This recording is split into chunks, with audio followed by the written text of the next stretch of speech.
guys, Jonah here, and I'm doing another beer review from the Beer on Trend box.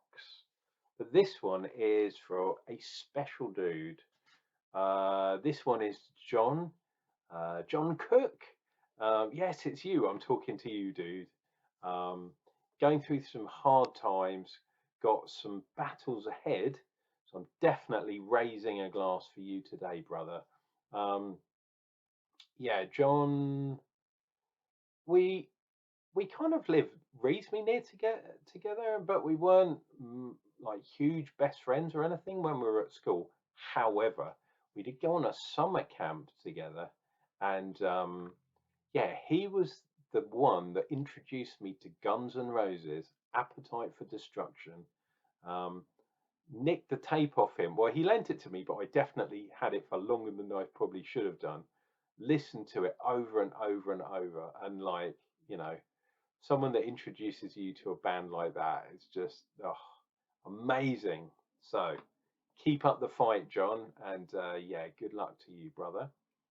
And I'm going to be drinking another lager, and today we're having this one, and it's hopelessly out of focus. Come on, dude. There we go. 45-day rice lager, and it's from Tuol. And as we all well know, Tuol are from Denmark. Yeah, Denmark. I think they're from Denmark. Yeah, there we go. Denmark, it even says on there. Brewed, fermented, and matured for 45 days in Tuol City, Svinigan, somewhere like that. Where's the ABV? Ah, it's around the other side. This is a 5% rice lager. Now, I really like rice lager, so come on. Especially when I'm having Chinese food. The Chinese rice lagers that they make, absolutely. Like, what's that one? Sin Tao's probably the most famous one. Other ones are available, but really like that style of lager.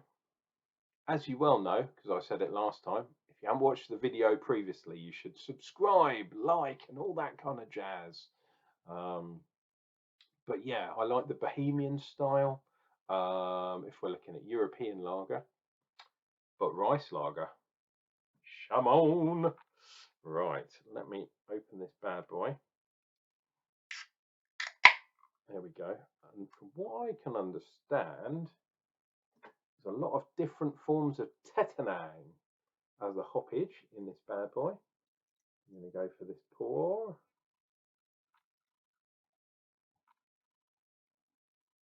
Look at that. Pouring really clear. Is there going to be anything right at the end? No. Dabby dozy. Should we try and do one of these? No, that didn't work. I'm going to do one of these for John because he introduced me to Guns N' Roses, man. How can you put that into words? It's just ridiculous. Right, let's clip that on the side. There we go. And one of these. This one's for you, John. Come on. And I know some people watch my videos from back in the day, but other people don't. So if you know John and you're watching this video, why don't you tell him, say Johnny gave him a big shout on the old the beer reviews, and he will notice. I know he sees things. A little bit hazy, but not too bad. I think in many respects, rice, especially in a lager, acts like kind of wheat oats style do in the modern IPA style.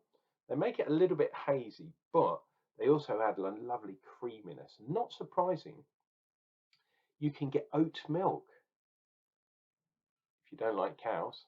You can get rice milk too. So makes you think sometimes that things are connected in a weird way. Not too much head, but that's not bad for a lager, I guess. Fast disappearing head. We'll see if it hangs around a bit. If it does, I'll be impressed. There we go, forcing a little bit of extra head. But the carbonation, I don't know if you can see because it keeps steaming up because this has been in the fridge. But the carbonation is definitely there, but it's quite light. We've got weird things in here. We've got Hallertauer Blanc, normal Hallertauer, and we've got, what's the other? Sapphire, Hallertauer Sapphire. Never heard of that one before. So proper noble hops. Cheers and beers. Let's dive into this bad boy.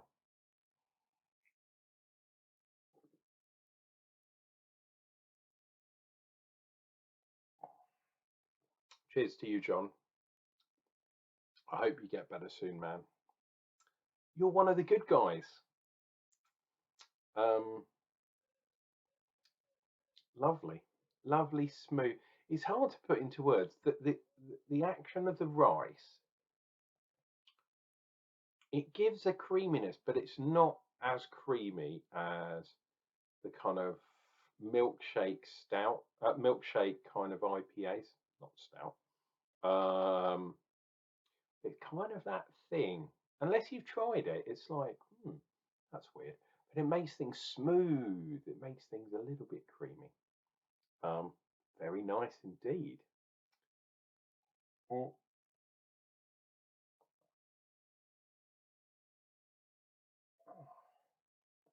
We are getting some tide lines on there. Look at those. Proper, proper, proper. There's a little bit of residual sweetness too, which is also present in the kind of Bohemian Pilsner that I do like so much. And the Vienna kind of style. It's not super dry. This is a little bit sweeter, a little bit creamier. Really nice. And the hops, when you talk about lager hops, and I have to say, as a beer reviewer, lager is hard to review. It's hard to make as well. The whole process takes a while. And for these guys, it takes 45 days. As if that sounds very much. I don't think that is very much lagering time. But for those of you that don't know, and for those of you watching this video, you should know by now, dear viewer, that lagering is a process of, after everything has fermented in the beer, you chill it down. We're talking really low, like 1 or 2 degrees Celsius, just above the freezing point. And you keep it there, in this case, for 45 days. And what that does is it cleans everything up, makes things a lot sharper.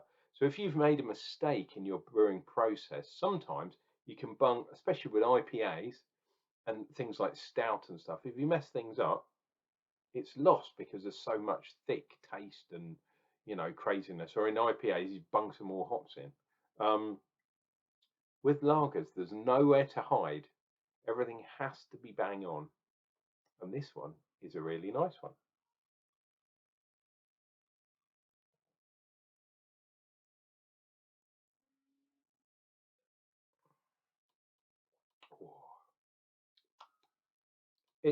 It's lovely. The finish is really quick, and then you get a little bit of that sweetness. This is not a beer that would necessarily clear your palate. If you're really thirsty, you might have to have a couple of these. It's not that kind of thirst quenching, that lager is in a really sunny this type of year. This time of year, even. Yeah, you want a nice sharp thing. Even cider. That's why cider works really well in the summertime, because it's got that sharpness that really hits your thirst. This doesn't have that. This is a lot more smooth and mellow. Really nice. I'm liking this. And it's bizarre considering it's from Denmark, which I don't think is renowned for anything really beer wise, apart from peeing into fountains and stuff. That's a sculpture in Copenhagen, I believe.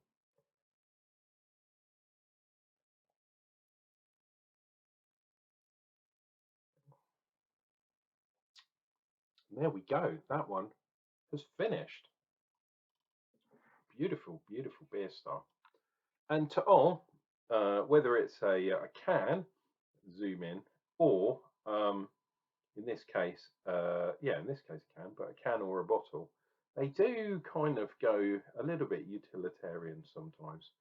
And this one's just a sticker stuck on a pure can.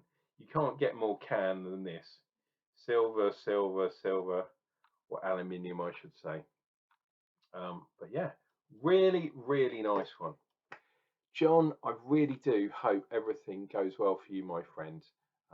You'll be in my thoughts a lot. Just wanted you to know that. And to everyone else, look after each other. People will look after you. They really will. When the chips are down, you'd be surprised. People come out of the woodwork.